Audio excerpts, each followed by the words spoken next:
سے گزرتے ہو اور وہاں پہ اگر کسی کسان اور کسی کی پیداوار کو نقصان ہوتا ہے تو اس کو بچاؤ. اس لیے 84 لڑائیاں ہوئی اور ان لڑائیوں میں کیول 1014 لوگ مرے. دنیا کا سب سے بڑا ریکارڈ ہے. اور جب پروفیٹ محمد جب مکہ میں آئے اپنے پورے سینکوں کے ساتھ، تو جس مکہ والوں نے ان کو اپمانت کیا تھا، جس مکہ والوں نے ان کو پتھر سے مارا تھا، جس مکہ والوں نے ان کی جان لینے کی کوشش کی تھی اور ان کی تکلیف کے چلتے ان کو ہجرت کرنی پڑی تھی، اس مکہ والوں کو انہوں نے پیار سے جیتا. اور وہ مکہ کی جو فتح تھی ایسی فتح تھی جس میں خون کا ایک قطرہ بھی نہیں بنا. پروفیٹ محمد کو جتنا اپمانت کیا گیا تھا، پروفیٹ محمد کی زندگی کو جتنی تکلیف دی گئی تھی، اگر وہ چاہتے تو جس سے میں انہوں نے مکہ میں پرویش کیا، مکہ کی فتح کی، اسے میں ہزاروں لوگوں کا قتل کرا سکتے تھے، لیکن ایک بھی خون کا قطرہ نہیں بہا اور بڑے پیار اور محبت کے ساتھ انہوں نے مکہ کو فتح کیا. اس سے یہ بات سامنے آتی ہے کہ شانتی اور امن اسلام کا مقصد ہے. تلوار اٹھائی انہوں نے، تلوار اس لیے اٹھائی کہ تلوار اٹھانے کا ان کو حکم تھا، مجبوری تھی تلوار اٹھانا، کہ اگر تلوار نہیں اٹھاتے تو مذہب کا قیام نہیں ہو سکتا.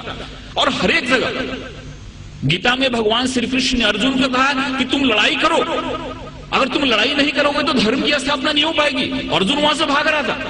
ارجن نے بولا کہ تیر نہیں چلاتا کیونکہ میرے سامنے تو ہمارے سارے ریلیٹیو بیٹھے ہوئے ہیں. بھگوان شری کرشن نے کہا کہ یہاں پہ دھرم کی استھاپنا کے لیے تم کو لڑائی کرنی پڑے گی، تم کو لوگوں کو مارنا پڑے گا. اگر تم نے لڑائی نہیں کی تو دھرم کی استھاپنا نہیں ہوگی. تو ایک وشیش پرستھتی میں ہم کو لڑائی کرنے کی بھی ضرورت ہوتی ہے. ویسے ہی پروفیٹ محمد نے اگر لڑائی کرنے کی بات کی تو وہاں پہ کی جہاں پہ لڑائی کرنا مجبوری تھا، اور وہاں پہ اگر لڑائی نہیں ہوتی تو شانتی کی استھاپنا نہیں ہوتی. اس لیے یہ بات ہمارے سامنے آتی ہے کہ سب سے بڑی جو بات ہے کہ اسلام جہاں جہاں انہوں نے ان کو جہاں جہاں وہ لوگوں کو مار سکتے تھے، جہاں جہاں خون خرابہ ہو سکتا تھا، وہاں پہ انہوں نے خون خرابہ نہیں ہونے دیا. کبھی کبھی انہوں نے اپنے کو خود اپمانت بھی ہوئے. جیسے کہ بہت لوگوں کو معلوم ہوا کہ صلح حدیبیہ جو ایک قرار ہوا، ایک جو معاہدہ ہوا، اس میں بہت سارے ایسے ٹرم تھے جو ٹرم ان کو قبول نہیں تھے، اسلام کے ماننے والوں کو، مسلمانوں کو قبول نہیں تھے.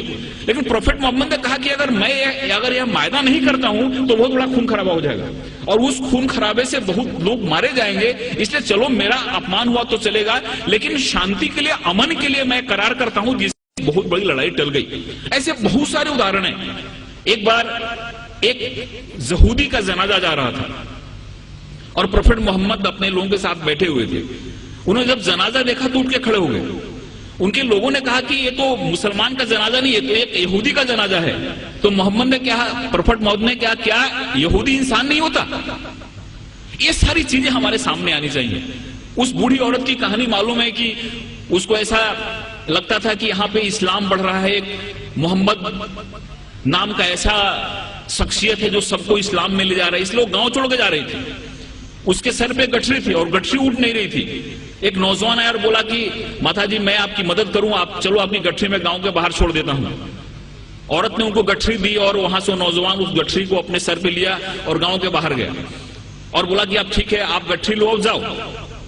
اس عورت نے پوچھا کہ کیسا نیک انسان ہے جو اپنے سر پہ میری گٹھری لے کے جا رہا ہے. اس نے پوچھا کہ تمہارا نام کیا ہے؟ انہوں نے کہا کہ مجھ کو محمد کہتے ہیں.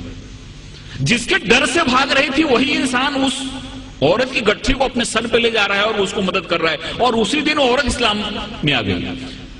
جو عورت پروفیٹ محمد کے سر پہ ہمیشہ کچرا پھینکا کرتی تھی نماز کے جاتے سمے، روز کچرا پھینکتی تھی ان کے سر پہ. ایک دن جب اس نے کچرا نہیں پھینکا تو محمد جب لوٹ رہے تھے پروفیٹ محمد، تو انہوں نے دیکھا اور پوچھا کہ عورت کہاں ہے؟ لوگوں نے کہا کہ وہ بیمار پڑی ہوئی ہے. وہاں پہ جا کے انہوں نے اس کی طبیعت پوچھی. اس عورت کو لگا کہ جس انسان کو میں نے اتنی تکلیف دی، جس کو اتنا میں نے اپمانت کیا، جس کے سر پہ میں نے کچرا پھینکا، وہ کیسا انسان ہے کہ میں میری طبیعت بگڑنے پہ میرا حل پوچھنے آ رہا ہے. اور وہاں پہ اسلام اس نے قبول کر لیا. ایک چیز لوگوں کے سامنے آنا چاہیے، یہ جو تحمل ہے، یہ جو ہماری سہیشونتا ہے، یہ جو ہمارا ایک انسانیت کے پرتی پریم ہے، یہ حدیث میں اور پروفیٹ محمد کی جو سنت ہے، یہ جب ہمارے لوگوں کے سامنے آتی ہے تو ہم کو سمجھ میں آتا ہے. ایک ہمارے بہت نزدیک کے متر ہیں جے پور کے، ان کو کئی بار میں نے مشاعرے کے لیے بلایا. انہوں نے دو چیزیں مجھ کو بتائی. یہ دونوں چیزیں مجھ کو کہیں ریفرنس ملا نہیں ہے، لیکن انہوں نے بتائی. انہوں نے پہلا ایسا بات